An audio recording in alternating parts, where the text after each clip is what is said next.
We are finally doing the tutorial for this design. This is an old one and I promised it a long time ago.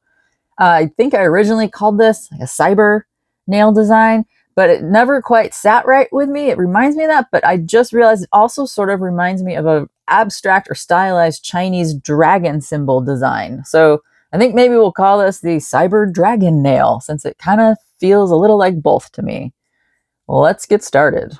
This nail is basically a double chrome nail. We're going to do one chrome design on the bottom, and then over the top, we're going to do an isolated chrome design. So we just want to start out with a milky white base. And here I'm just showing two options I have, the Nail Thoughts Milky White Builder Base or just the Gaoy 1482. And I'm just going to use the Gaoy for this. And really it's just because it's cheaper. I don't want to use my nicer stuff. This has a little more coverage as well, but it can be streaky, so you really kind of want to get a nice coat. And then you don't have to, but you know me, I'm always a fan of the cat eye effect. So if you want, you can do a very fine particled cat eye gel on top of this. And you really kind of just want, if you're going to do it, just make it arch around the bottom of the nail because that's what you will really see in the design. It doesn't make a huge difference. You're not going to miss it if you don't do it. It's just, you know, a little extra something something. And I always enjoy seeing that little, you know, maybe flash of an inner glow or light coming from the nail.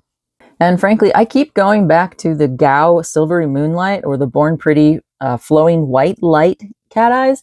They are the finest and clearest ones I've found that are just for a silver, super velvety cat eye effect. I cannot find one yet in the Korean or Japanese brands that has really been as fine as these two. And I'm sure I'm just overlooking some collection or something, but I am very much keeping my eye out for it. And I keep buying things here and there, and the particles end up being larger than these. Anyway, that's just a little side rant. And if anyone knows of one, please go ahead and put it in the comments. I'll check it out. So we're just getting to see I just want a little smile there at the bottom. Just doing a little silver smile. And that's it. And you don't even have to do it because it doesn't make that big of a difference. But you'll know you did it and you can take pride in that. Thank you very much. Okay, our base is done for the nail. Now on to the design section. We are going to use I'm using Kokoist Hazy gel. It's just a blooming gel. So whatever blooming gel you have, just do a nice thin coat on the nail.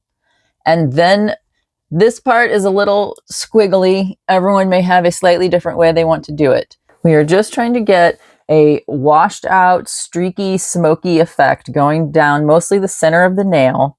The clear gel we just put on is sort of the slip layer so that once we have the grayish black down, we can go back in with the clear again and just drop some dots in there.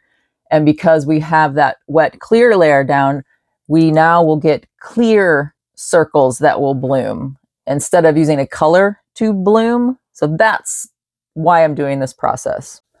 So I have my wet clear blooming gel down. Now I'm going in with this Gaoy 2370, and it's just a nice, I would say, translucent grayish black. And I'm just gently doing those streaks on there. And I'm just going to let it bloom, start to get hazier. And now I'm just going back in and touching dots of the clear blooming gel on top of that hazy grayish black. And sometimes I like to move around the nail a little bit because sometimes the blooming gel can move quickly and your shapes can start to get washed out and you kind of lose the design you're going for. So sometimes it's good to bounce around so the whole first bit isn't just completely bleh by the time you're getting to the bottom. And there is sort of a time thing you have to deal with here. You kind of have to get them on there, see what it's doing, decide if you like it, and cure it. And if you don't like it and it took you too long, just wipe it off and do it again. You do kind of have to get the knack of the timing of the particular gel you're using, all that kind of stuff. So if you don't do a lot of blooming gel stuff, you're probably going to be wiping a couple of them off. Like me. If you're happy with your first results, congratulations. Sit back, take a sip of water, and watch the rest of us struggle to get ours looking a little better. I decided I wanted a little more richer black in the center, even though I did originally try to concentrate more of my translucent black towards the center of the nail. I want it washed out at the top and then washing out towards the bottom. But I'm going to go in with a thin black liner, and I happen to have a cheap set of like Beetles liner polishes, but I like it because it's thin. So I'm doing another layer of the clear, the blooming gel, and then I'm going to go in with that thin black, and I'm just going to kind of do some swoops following some of the circles and the designs that I already have from that first layer, just so I can beef up some highlight areas of black, because we're putting chrome on this. So this is what's going to give us a richer purpley blue chrome effect towards the center of that nail and have that glowing from underneath. And I'm just going to let that haze out. I'm not doing anything else with it. I don't want those swoopy lines in there. I want it to sort of, mush into that design again. And when I say thin black, I do mean the consistency of the polish, not the fact that it came with a thin brush, just so you know. Now we're just going to do a full cure, and then we are going to use the Nail Thoughts Chromate, which is working out great. This is a new product from them, and it is actually a Kokoist product, one of their lines. And we are just doing an even coat, and then we are curing for 30 seconds per the instructions for the chrome. The chrome we will be using is the Nail Mart's house brand, the Nail Mart Stardust Shimmer. This is a really great, intense, bluish purple color that I did in the video, Are We Dating the Same Guy? Chrome Edition. As I apply this chrome, you may start to notice that it is seemingly turning the nail a little bit of a yellow hue, like blue chromes tend to do. But don't worry about this. For whatever reason, once we get to the second stage of this nail and get the red chrome on there, I don't know, color-wise, the red seems to cancel out this yellow effect. One thing I am going to do, though, is because I did use some of the silver cat eye, I am going to take just a Q-tip with some rubbing alcohol on it, and I am going to try to remove a little of that blue chrome just from the smile area at the bottom. Because for whatever reason, that is the area that does make me a little nervous that maybe the yellow won't go away. I don't know if I really needed to do this, but I did. Okay, now that our chrome is on, I am going to go straight in with my powder resistant matte coat. I love this one by Gaoy because it is specifically made for chrome, so that you can really easily do isolated chrome.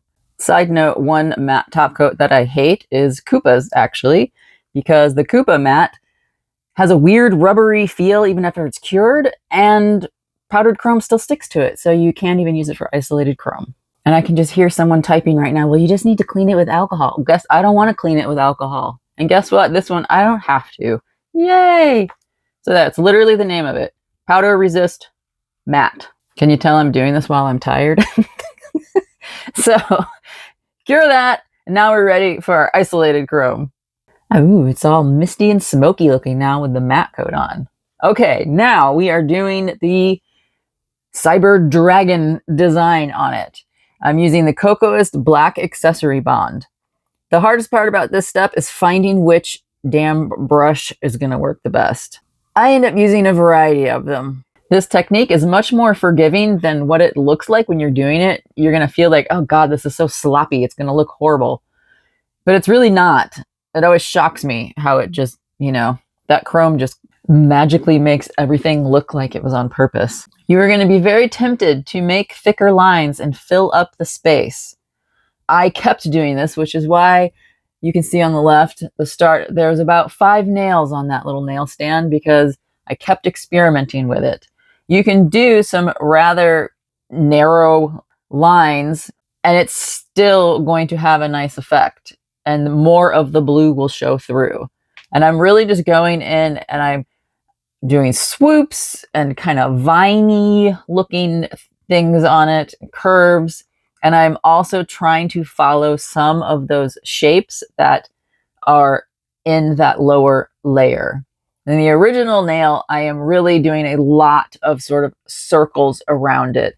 So it kind of gives more of that snake curling around something or that Chinese dragon symbol effect. And I will say, we want this to have a 3D effect. I want to see brush strokes. So I am getting a good amount of the product on the brush. If you don't, you're not going to get nice brush strokes. You really need to load it onto the brush. And I will switch out brushes in a second here. Once I sort of have the main swirly doos going on, I'm going to go back in and kind of add some almost thorny offshoots. And those are just going to help the feeling of, movement and line variation and details. So we don't just have these thick smooshes going up the nail. We want that variety in the line shapes. I guess you could also think of them as like the flames sort of licking, around and flickering. That's the sort of thing where you just want that lively feeling and movement to these. And I'll just keep switching brushes around, and I go down to a brush that only has even a couple bristles to get the really tiny ending lines. Okay, and this is what I have. And I could have gone even thinner, kept those main lines even thinner. If you look at the first nail, it's hard to tell. It doesn't feel like it, but those are much thinner than what I did on the nail we are doing right now. Okay, you cure that for a full 60 seconds, and now we are ready for our orangey red chromes. You can use the Mart USA's Mystic Pearl, but also Amazon has one. This is the All Starry brand. It's Sunset Fields, and they're both a very fiery red orange. Oh, I mean, look at that color. That is just gorgeous, and they just make each other pop. That really rich blue underneath there. I love it. And you can see that yellow has kind of completely gone away that was on the nail. And whether that's partly because of the matte coat, I don't know, but it goes away. It's like magic. So you just make sure you have a nice good coat on there. You do want to rub it in nice because you hopefully have a lot of 3D texture on this. So just make sure you are kind of going along with the lines to get it in there. And then you just buff it out a little with your gloved fingers, a little, because it's powdered chrome. You don't want to start rubbing it off.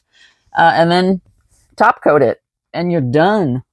And here's what the original looks like next to the one we just did. And here's some of the other varieties I was doing. I was actually trying to remember how I did this nail because it had been so long. But you can see I have some of them look a little more floral or viney. You just have to find the style or technique you like and go with it.